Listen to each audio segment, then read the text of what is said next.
Hello, hello. This is Raleigh Mills with From Cup to Coffee. And on today's podcast episode, Coffee and Cakes, a Marriage of Flavors. We're hosting a very special couple from London, England, the Brewing Bakers. These pioneers of coffee have defined the fourth wave of coffee as having your coffee and eating it. Richard and Anna, welcome. Thank you so much for being on today. Thank you very much. So, tell us a little bit about yourselves. Where are you from? How'd you get involved in coffee? And of course, how'd you get involved in baking with coffee goods?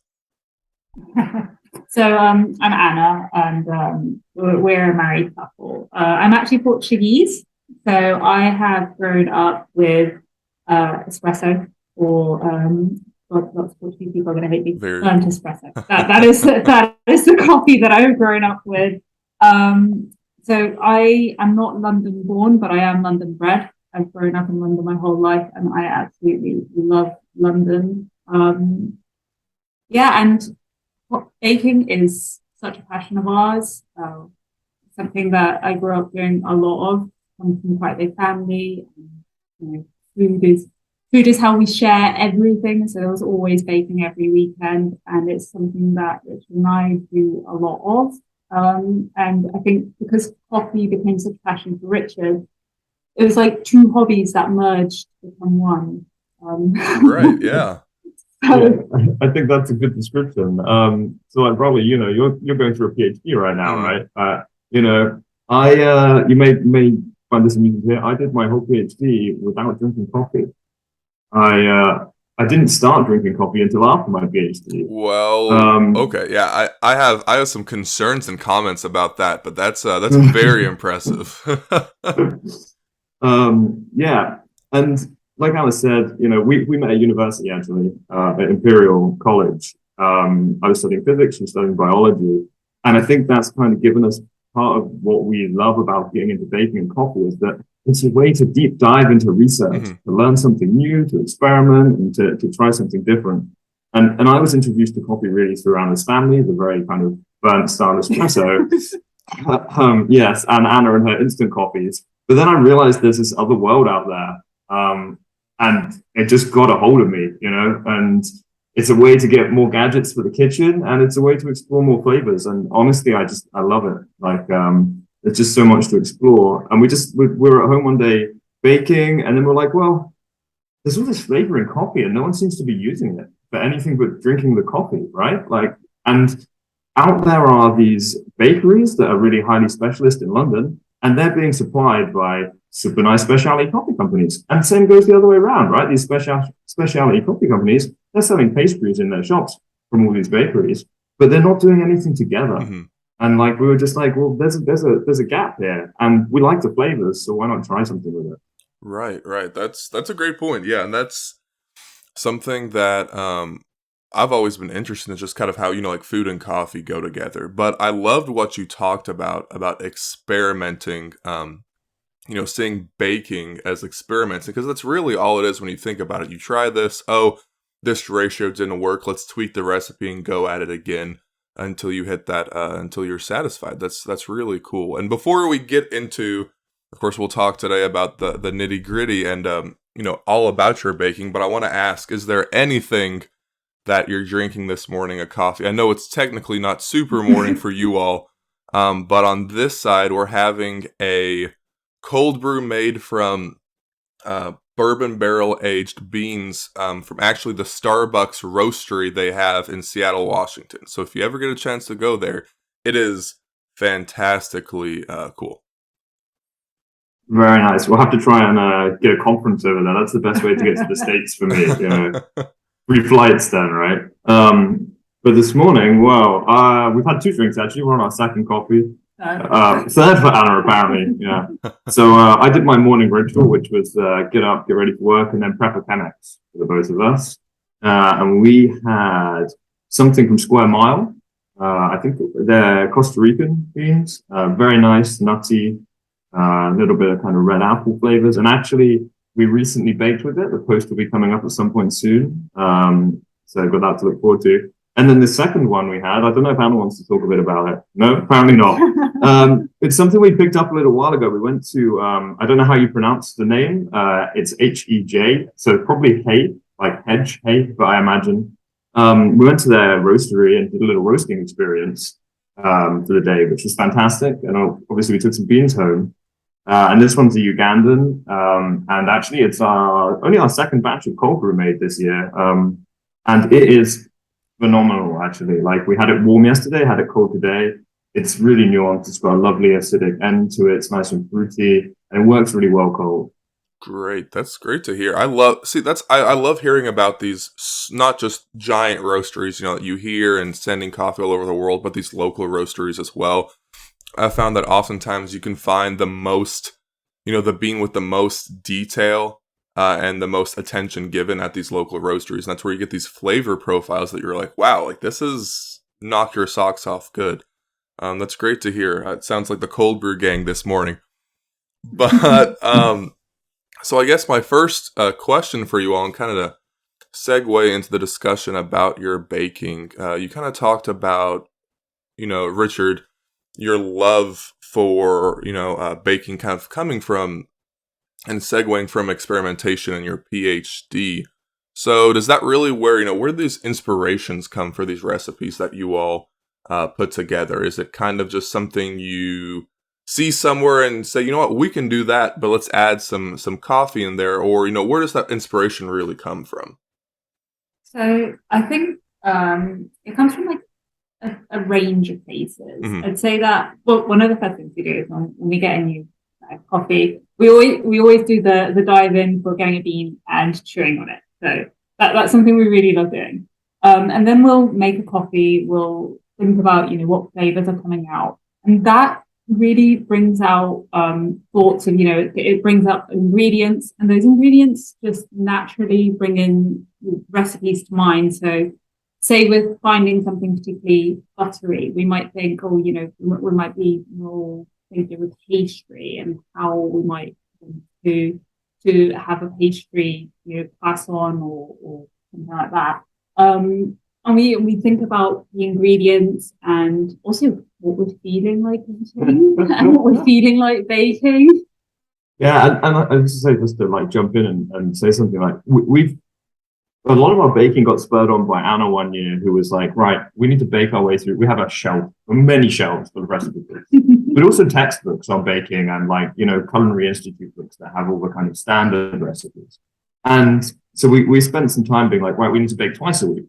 And like, we started baking twice a week and then kind of upped it to like 3 to 4 times a week. Now it's 5, 6, 7 times a week. We just bake. The real problem is eating it all. But it means that we've got like in our head, like all these kind of recipes that we've done before, and like this base that we kind of often we have a feeling for already. So then from there, it's like, okay, how, if we get this coffee, which of these things in our head does it work with? And also, like Hannah says, which of these things in our head do we really want to eat right now? I'd actually also even say that sometimes you end up with so many ideas. So like, we'll go on our walk in the morning. We have a dog and we'll go and walk him. And as we're walking, we'll be like, oh yeah, so this coffee that we had, it has these flavors, and what would be a really good thing we could do? We could do this with it or that with it. And sometimes we'll end up with lots of different ideas, and it's like, right, what are we really feeling? What should be the main way to highlight this coffee? Yeah, and sometimes it's also about like, if you want to use the coffee to amp something up in the bake, mm-hmm. Like if you're like, it's a really fruity or acidic coffee, and maybe we want to bring that up in like like the lemon drizzle we posted quite early in the thing. You might be like, okay, we'll use that flavor to amp up the zest of the lemon. But then sometimes you're like, actually, we want to do a kind of contrast or complement. So you're like, okay, we've got something nutty, but we can put it with fruit, right? And then you've got another layer to it, rather than just having, for example, a plain pastry on an apple pie. You might say, okay, if we add coffee to this, which is quite a rich and like chocolatey or nutty flavors, you can then complement that apple and pair them together really well. Mm-hmm. That's so interesting. Sorry. No, sorry, Anna, you can go. I was just going to say, one of the most brilliant things about this has been by using coffee in different ways and bakes, introducing it in different manners. So like, for example, as a streusel or in the butter or in the batter, you end up with coffee coming through in really, really different manners, which is really nice. Like sometimes you can get it, coming out quite extracted, so very dark. And sometimes you can just get the hints of the florals coming through. It's really nice to be able to see them in different ways.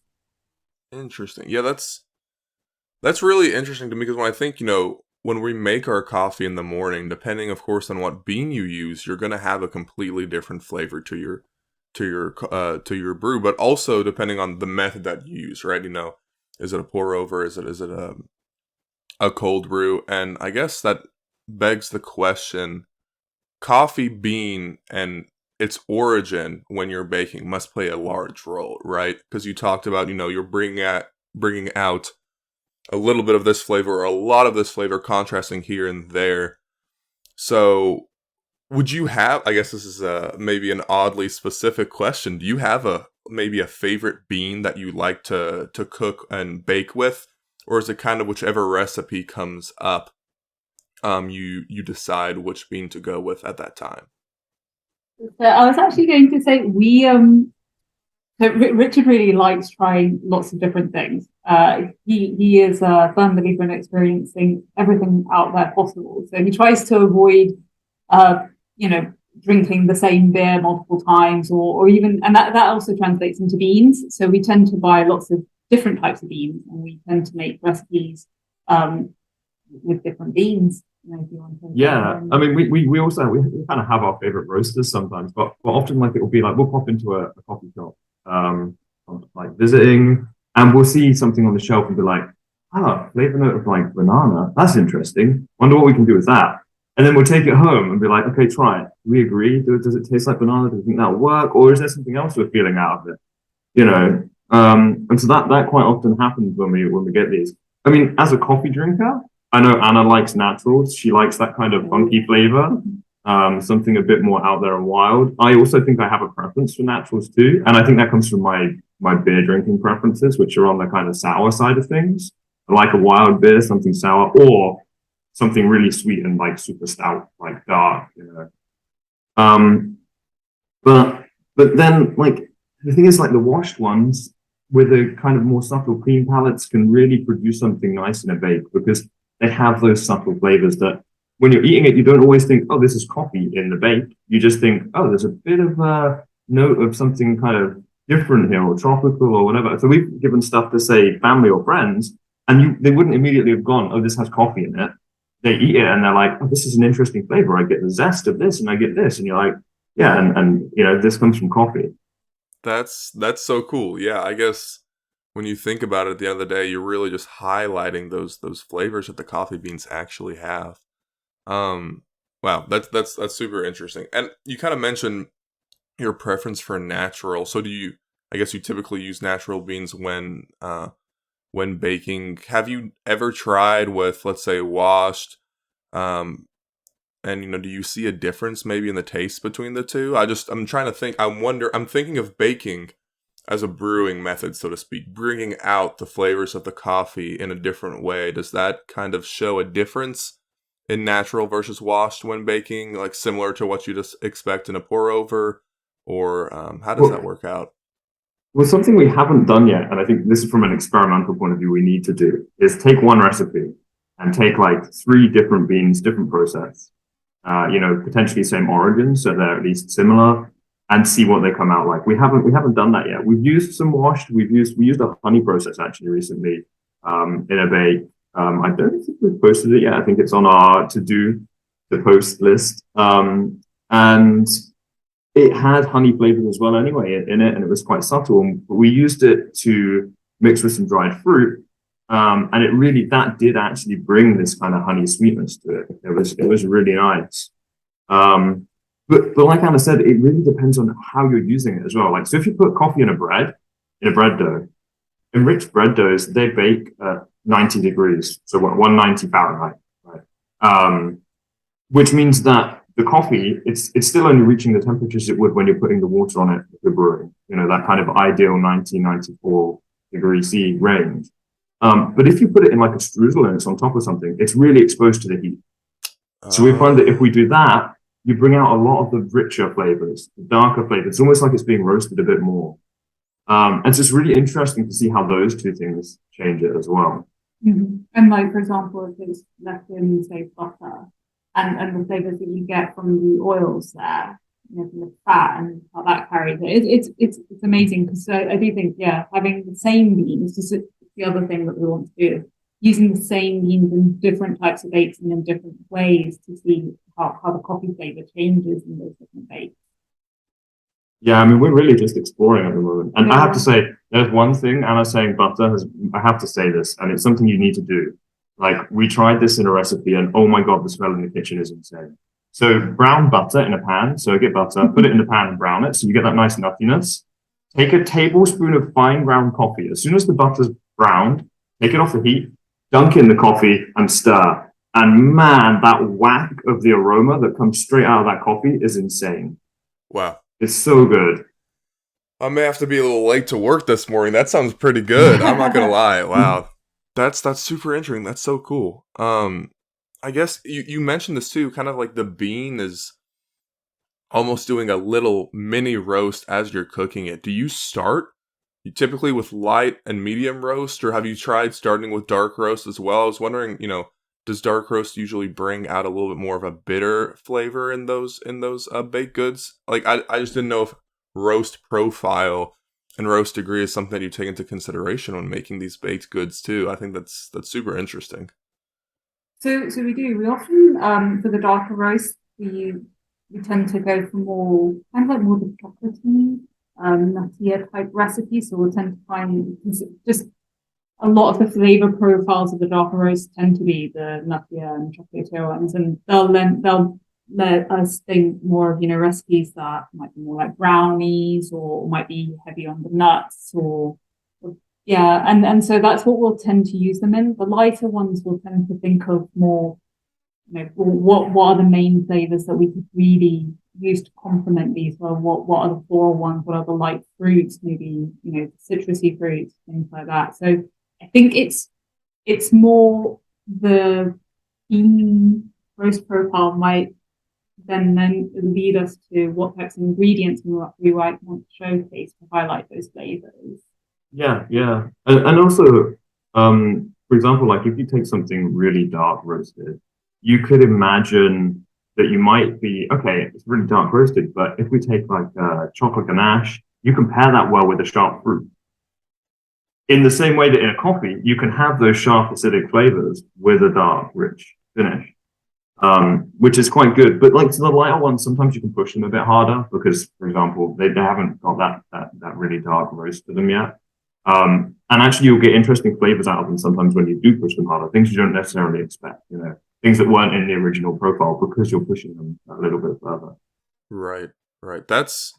Wow. That's so interesting to me because really what it sounds like when you all are, making these delicious goods, and we'll talk about my favorite one here in a second. But it sounds like, this mix of art and science, right?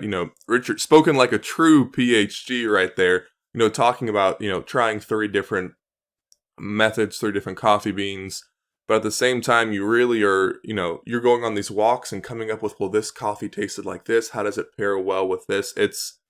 It's actually a little bit familiar in my sense with the discussion that I had on our last episode with Dr. Papadimitriou about wine and food, right? You're like, well, this pairs well with this. It's almost like you're pairing baked goods and coffee, sometimes is how it sounds like. And that is extremely cool. I feel like I'm nerding out over here a little bit.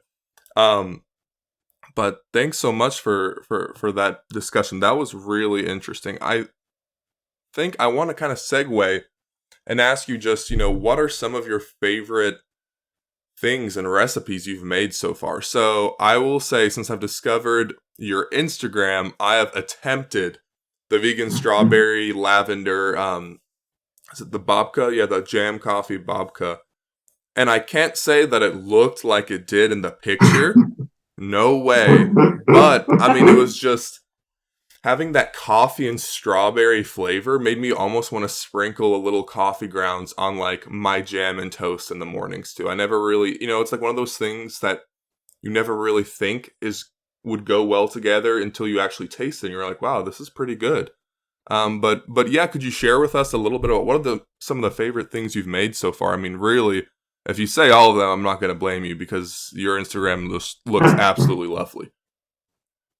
So I'm just going to say one other thing as well before we do that. The strawberries and coffee, you've got me thinking. It's like a very chefy thing, right? To do strawberries and fish, and you think, strawberries and fish, that's very weird. And like, I think this is one of the real issues at the moment. People don't people think of coffee one dimensionally, right? There's this a lot of people think of coffee in this like, okay, it's a dark bitter thing, so when you get a baked good, it's coffee cake, and you don't put it in many recipes. You might use it as a rub on some meats or like put it in a gravy, but there's so much more to it.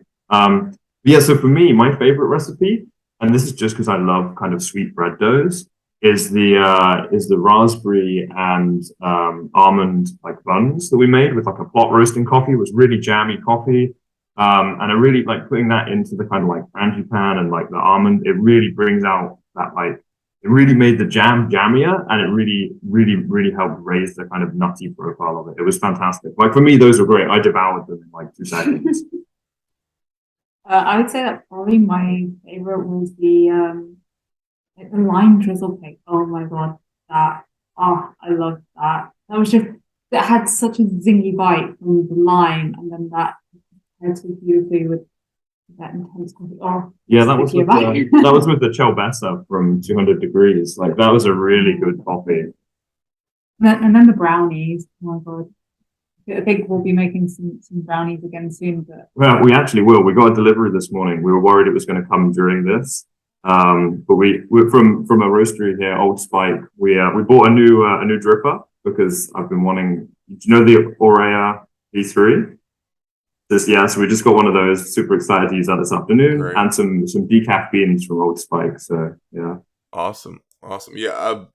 I'm going to say, I mean, we're talking about all this stuff. I'm eating here a banana bread. Can't say it compares to any of those recipes, but I mean, that's really when I first found you all and looking at your social media, that's really what caught my attention at first. Not just how, cool and innovative these recipes were, but also how easy they were to replicate. I mean, your recipes that you had laid out aren't, it's not a 20-step procedure, right? Simple. This is what we have. These are the ingredients we need. These are the simple steps. And I know we'll definitely encourage anyone who's feeling a little creative this weekend to check out your all's Instagram and look at that. But I wanted to ask you all a general question. So obviously, you have a large love for food and coffee. I mean, that's pretty apparent. But in a very general sense, what do you think the role of food has in the world of coffee? I mean, as you know, there's nothing wrong with having a cup of coffee on its own, but oftentimes I like having a little something to eat with it too, even whether it's just a piece of bread, toast, and butter, or, a little piece of banana bread, or anything like that. When you go to a coffee shop, baked goods and coffee kind of go hand in hand. So what would you say is, the role of food in this coffee world, and do you see any exciting new venues that could possibly be pursued?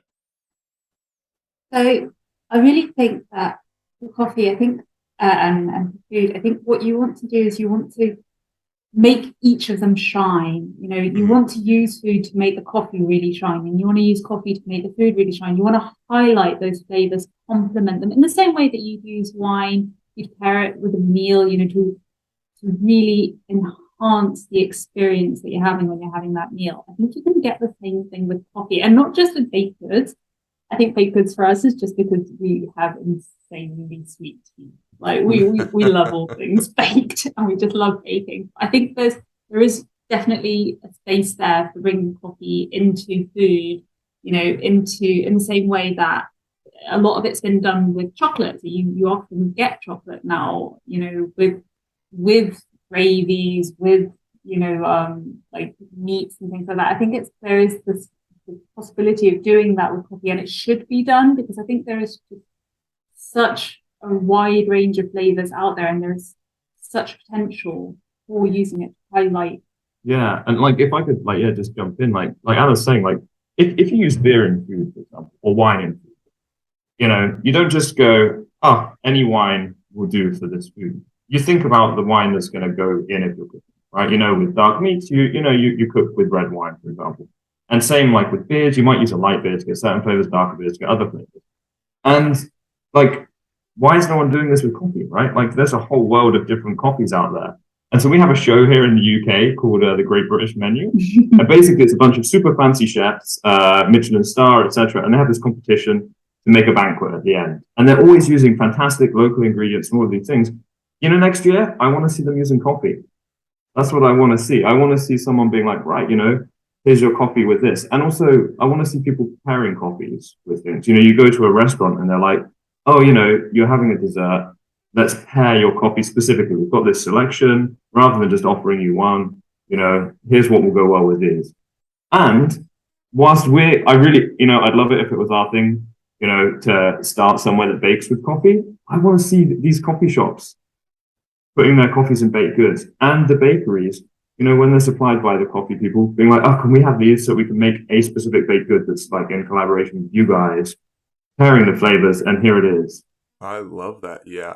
This one idea that I've always had is, what you just said. You go to an expensive restaurant and you'll get this, and they say, well, this bottle of wine pairs great with this, or, how that goes. But going to a coffee shop and saying, I want a Costa Rican pour over. And they say, well, great, I recommend this baked good to go with it. Like, having pairings of baked good and coffees at a coffee shop, I think is something that would be so interesting and would open up really that whole side of the world of coffee, and connecting food and coffee is having that, even like a little, think of it as a menu with a little split. What would you like the number one, which is a Costa Rican and a coffee cake, or number two, a Honduras cold brew and a brownie. Putting those little connections together and pairing that for the people, I think will just kind of open their eyes to coffee instead of just being a source of caffeination. This is, I need to get my coffee in the morning, I need my caffeination, I'm good to go. We like the caffeination, but there's so much more to it than that. That's so interesting. I know we, here in the United States, and of course I can't remember now the names of the shows, but we have these cooking shows where it's very popular to have a mystery ingredient. The mystery ingredient is alligator meat or something kind of exquisite and different. But I can't imagine having one of those shows and having the mystery ingredient being coffee, because I don't think that's something that a lot of people know how to cook or bake with. That's not something as frequent. And at least in the culinary world, I think that's a very underexplored area. And that's why I wanted to talk with you all. That's so cool. You guys are exploring something that's not very common. And that's just awesome. And like you're saying about like with the coffee shops, the kind of almost the worst thing is all the knowledge is there, right? These baristas and everyone, they know what they're serving. They know the flavors. They know all of this. And so it's like really like, it's just that next step of being like, we've got this great, say Ethiopian on it would pair so well with, if you take, say, I don't know, this lemon Danish, like it's gonna go, and like that would be fantastic. And if someone else comes in and they're like, actually, I fancy it, and they're like, well, I can recommend that. And it's like the knowledge is there. I'm always speaking to them about the flavor, right? So it's just potential, just sitting there. Mm-hmm. Absolutely. Now, where is this, going to go? Do you all have ideas for where you want to take this? Obviously calling it a hobby is a disservice to what you're all doing. You're pioneers, really. But do you have any ideas for where you want your baking project to go in 1 year, 5 year, 10 years? Do you have any plans for that by any chance? So if I'm going to be totally honest, whilst we both have our jobs, I do think it's something that we would like to do in the future is make baking and passion coffee more of a permanent thing. Like, might not be in the next year or so, but I think long term that's where we want to go, is doing something with something that we really love, especially as coffee and baking. Yeah, I can imagine us opening a little corner cafe, just a few seats, intimate, like nice, friendly place. I think that would be really nice. I think for now we're treating everyone around us for the baked goods. And you know what? My near-term hope is that some of the roasteries catch on and send me some free coffee. That's always a nice after effect, right? Yeah.